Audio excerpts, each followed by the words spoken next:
अवधूत चिंतन श्री गुरुदेव दत्त श्री स्वामी समर्थ। गुरुचरित्रातील दुसरा अध्याय। संदीपकाची गुरुभक्ती। श्री गणेशाय नमः।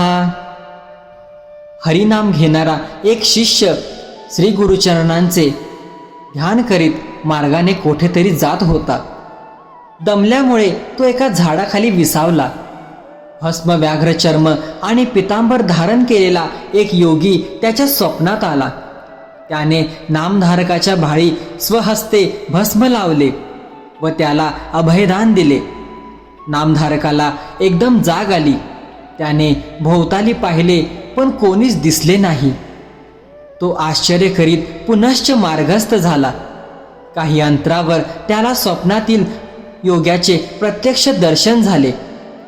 तो आनंदाने पुढे धावला आणि त्याला वंदन करून म्हणाला, हे योगीश्वरा, या भक्तावर कृपा करणाऱ्या स्वामीराया, आपण कोण, कोठून आलात, आपण कोठे राहता?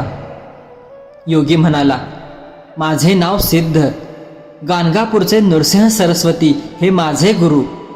नामधारक म्हणाला, मीही नित्य श्री गुरूंचे ध्यान करतो, मग माझ्या नशिबी ही कष्टप्रद अवस्था का? योगी म्हणाला, नामधारका, तू त्यांची एकनिष्ठेने भक्ती कर, मग तुला त्यांच्या कृपेची साक्षात अनुभूती येईल। पूर्वी ब्रह्मदेवाने कलियुगाला श्री गुरूंचा महिमा सविस्तर सांगितला, तोच मी तुला सांगतो, ऐक।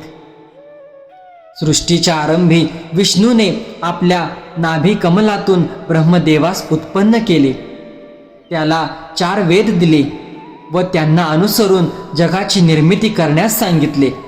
त्याप्रमाणे त्याने विश्व निर्माण केले। 4 प्रकारची जीवकोटी उत्पन्न केली। मग त्याने काळाचे 4 विभाग करून 4 युगे निर्माण केली। त्यांना क्रमाने पृथ्वीवर धाडले। कृतयुगाच्या प्रभावाने लोक सप्तवृत व सन्मार्गी झाले। त्रेतायुगाच्या प्रभावाने लोक यज्ञाद्वारे स्वतःचे कल्याण करून घेऊ लागले। द्वापर युगाने आपल्या स्वभाव धर्माप्रमाणे पाप व पुण्य समसमान केले। त्यानंतर ब्रह्मदेवाने कलियुगाला बोलावून घेतले। ते वृद्ध आणि वैराग्य शून्य होते। कलह आणि द्वेष यांना बरोबर घेऊनच ते आले होते। त्याने उजव्या हाताने स्वतःची जीभ व डाव्या हाताने शिश्न धरले होते। ब्रह्मापुढे अधोमुख उभे राहून म्हणाले, हे विधी, मी दुर्जनांचा मित्र व सज्जनांचा वैरी आहे। जे वाणी, रसना व कामवासना ताब्यात ठेवतात त्यांना मी काहीच करू शकत नाही।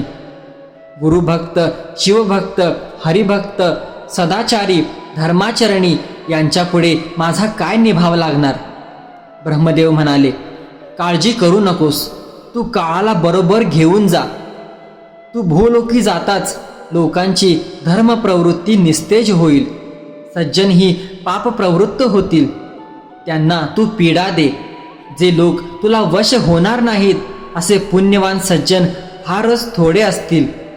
निर्मळ मनाचे, निष्कपटी, निर्लोभी, माता, पिता, देव, ब्राह्मण, गुरु, गायी व तुलसी यांची सेवा करणाऱ्या साधूजनांना तू कधीही त्रास देऊ नकोस, ही माझी आज्ञा आहे। कलियुगाने ब्रह्मदेवाला गुरुचे स्वरूप व महात्म्य विचारले।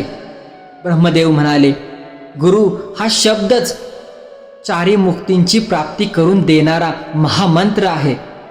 गुरु हाच ब्रह्मा, विष्णू, महेश।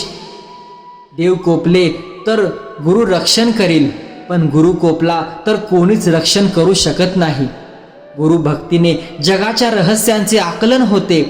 भक्ती, वैराग्य व सप्तवृत्ती वृद्धिंगत होते। गुरुमुखातून ऐकले म्हणजे शास्त्रार्थांचे व्यवस्थित आकलन होते। गुरूंच्या सेवेने कायिक, वाचिक व मानसिक शुद्धी आणि सर्व प्रकारच्या सिद्धी प्राप्त होतात। त्याच्याविषयीची एक कथा सांगतो, ऐक। पूर्वी गोदावरीच्या तीरी अंगिरस ऋषींच्या आश्रमात पैल ऋषींचे शिष्य असलेले वेदधर्म नावाचे मुनी राहत असत। ते आपल्या शिष्यांकडून वेदशास्त्रांचा अभ्यास करवून घेत असत. एकदा ते सर्व शिष्यांना उद्देशून म्हणाले, माझे पूर्वजन्मीचे शेष पापभोग याचा देही भोगायचे आहेत. त्यासाठी मी काशीस जाणार आहे. येथे मला कुष्ठरोग होईल, मी आंधळा व पांगळा होईल, मला 21 वर्ष सांभाळावे लागेल. हे एक खडतर सेवाव्रतच असेल. त्यावेळी तुमच्यापैकी कोण माझी सेवा करेल ते सांगा. ते ऐकून संदीपक नावाच्या शिष्याने, मी तुमची सेवा करीन. तुम्ही अनुमती दिलीत तर तुमचे सर्व पापभोग मी स्वतः भोगीन असे सांगितले. वेदधर्मांना परत संतोष वाटला. काही दिवसांनी वेदधर्म संदीपकाला घेऊन काशीस आले. तेथे त्यांना कुष्ठरोग झाला. त्या दुःखाने त्यांचा पूर्व स्वभाव बदलून गेला.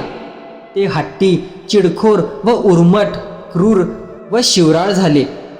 अनंत हाल अपेष्टा सोसून संदीपक गुरुसेवेत तत्पर राहिला. संदीपकाची एकनिष्ठ सेवा भक्ती पाहून विश्वनाथाने त्याला दर्शन दिले. त्याला वरदान मागण्यास सांगितले, पण त्याने काहीच मागितले नाही. मग विष्णूने दर्शन देऊन वर मागण्यास सांगितले. तेव्हा संदीपकाने माझी गुरुभक्ती अधिकाधिक दृढ होवो असा आशीर्वाद मागितला. तेव्हा प्रसन्न झालेल्या विष्णूने त्याच्या गुरुभक्तीची प्रशंसा केली. ही गोष्ट वेदधर्मांना कळताच त्यांनी संदीपकाला वरदान दिले, शिष्योत्तमा, तू काशी क्षेत्री चिरकाल वास करशील. तुझ्या स्मरणाने लोकांचे दुःख दैन्य जाऊन त्यांचे कल्याण होईल.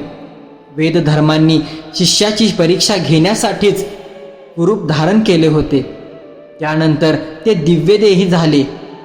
लोकांच्या कल्याणासाठी आपल्या शिष्यासह काशीतच राहिले.